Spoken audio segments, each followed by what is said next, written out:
Il est 7h44 sur Sud Radio. Nous sommes un petit peu en retard. L'édito politique avec vous, Françoise Degois. Bonjour Françoise. Bonjour Patrick. Bon, alors que se passe-t-il dans la majorité? Il y a un petit malaise autour donc de la réforme de l'assurance chômage, c'est ça? Oui, absolument. Et ça tangue, et ce ne sont pas des petites bisbilles pour des ajustements. Non, c'est un véritable malaise et qui ne vient pas, contrairement à ce que j'entends, de l'aile gauche de la Macronie. D'abord parce que la Macronie n'est ni de gauche ni de gauche, et surtout parce que c'est la présidente de l'Assemblée nationale, Yaël Braun-Pivet, qui a redit hier matin son opposition à cette troisième réforme de l'assurance chômage. Puis Marc Ferracci, qui est l'un des plus proches d'Emmanuel Macron, je vous rappelle quand même qu'il était témoin de son mariage, eh bien lui, il préfère que l'on s'attaque aux conditions d'accès au chômage plutôt qu'à la durée des indemnisations.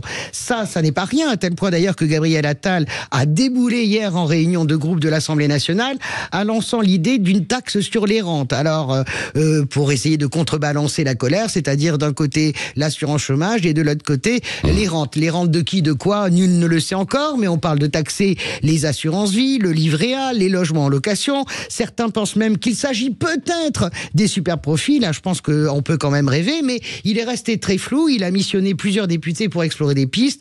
C'est une façon de gérer l'agenda, Patrick, de la part du Premier ministre, de tenter de calmer la grogne du groupe et d'essayer de louvoyer bon an, mal an, comme ça, jusqu'aux européennes. Manière aussi d'amortir les notes de Moody's et de Fitch qui arrivent fin avril avec les chiffres du chômage pour le premier trimestre 2024 qui, on le sait, seront mauvais. On a une sacrée période, 25, 26, 27 avril, c'est Moody's, Fitch et les chiffres du chômage. Alors nous ne sommes pas encore au grand soir de la fronde dans le groupe macroniste, mais ça pique quand même Matignon et l'Élysée. Ça tangue aussi sur le front de l'éducation nationale. On l'a vu avec le choc de la démission du proviseur de Maurice Ravel. D'ailleurs, c'est un choc qui partage et qui traverse toutes les formations politiques. La gauche aussi, une grande partie de la gauche a été très choquée par cet échec républicain.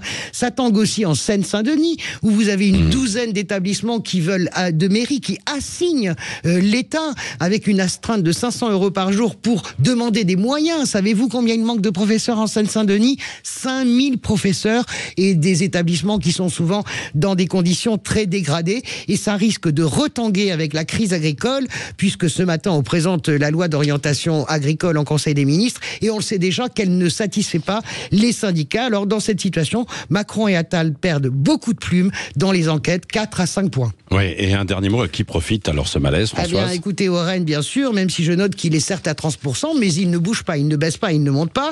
Ça profite un peu à Raphaël Glucksmann, qui semble capter une partie des déçus du macroniste, mais c'est une partie très faible et ça reste à la marge, car le noyau dur des macronistes, lui, ne bouge pas, 18 à 20%.